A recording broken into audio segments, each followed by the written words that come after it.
जय माँ लक्ष्मी सदा आप पर कृपा बनाए रखें।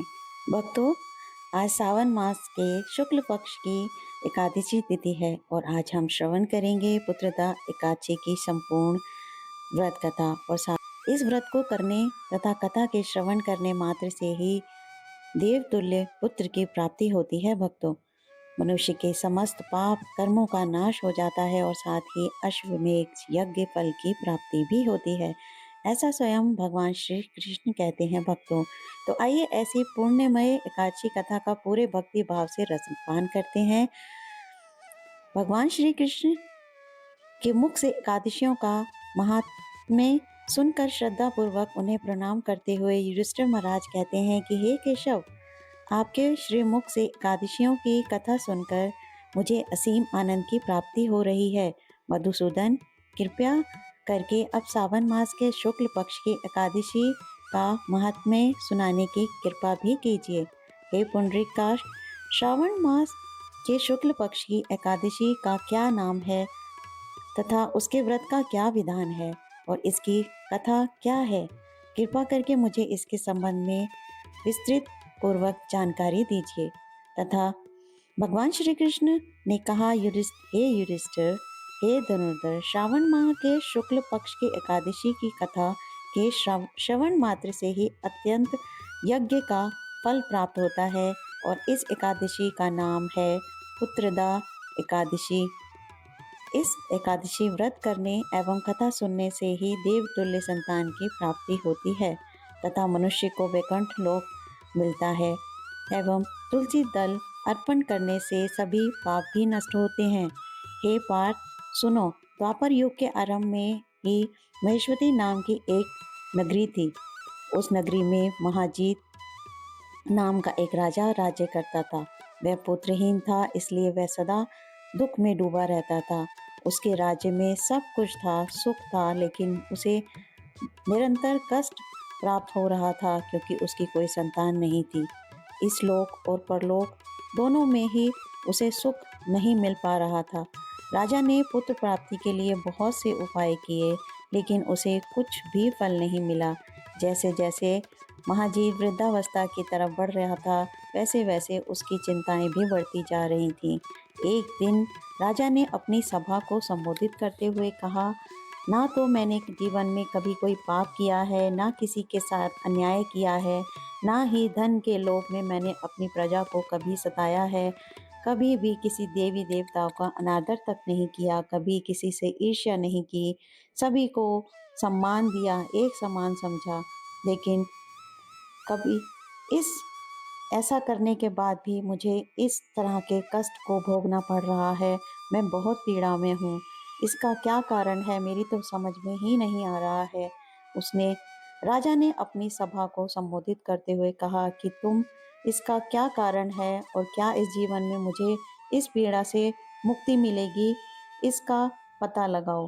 राजा ने इस कष्ट के निवारण के लिए अपने आदि मंत्रियों को वन की ओर जाने के लिए कहा और कहा कि वहां पर जो भी योग के ऋषि मुनि होते हैं उनसे मेरा दुख बताकर उनसे समाधान प्राप्त करो। एक आश्रम में जाकर राजा के जो मंत्री थे वो वन की ओर गए और उन्होंने वहां पर जाकर एक आश्रम में एक बहुत ही वृद्ध, धर्म के ज्ञाता, तपस्वी, जितेंद्रिय, जितात्मा, जित क्रोध, सनातन धर्म के गण तत्वों को जानने वाले एक महात्मा लोमश मुनि को देखा, जिनकी दिव्य ऊर्जा चारों ओर फैली हुई थी। और उनको देखकर जो मंत्री गण था उन्होंने उनके आगे शीश झुकाया और राजा पर जो कष्ट राजा के ऊपर मंडरा रहा था उसके बारे में ऋषि को बताया।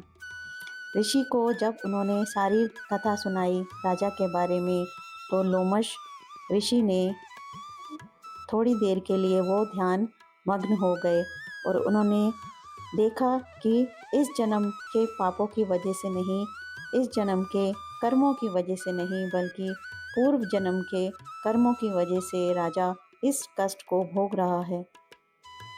लोमश ऋषि ने मंत्रियों को कहा कि तुम्हारा राजा पिछले जन्म में एक व्यापारी था। यह राजा पिछले जन्म में बहुत ही क्रोधी और बहुत ही बुरे कर्मों को किया करता था।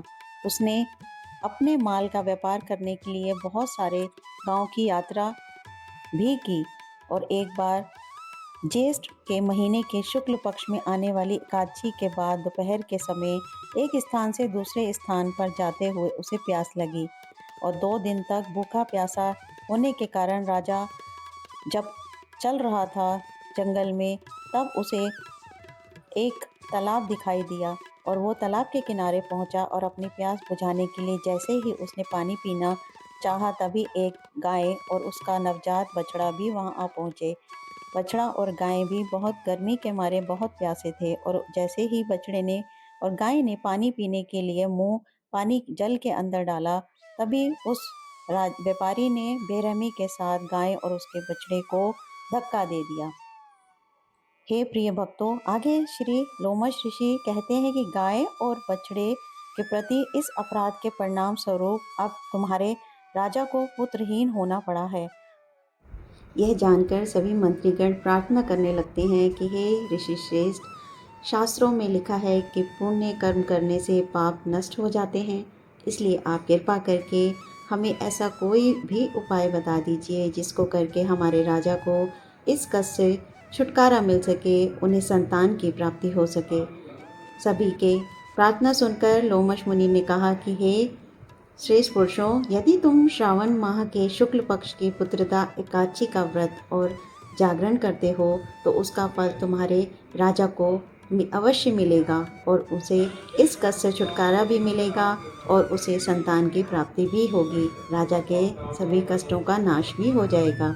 इस उपाय को जानकर मंत्रियों ने ऋषि को कोटि कोटि धन्यवाद किया और उनका आशीर्वाद लेकर राज्य में वापस लौट आए।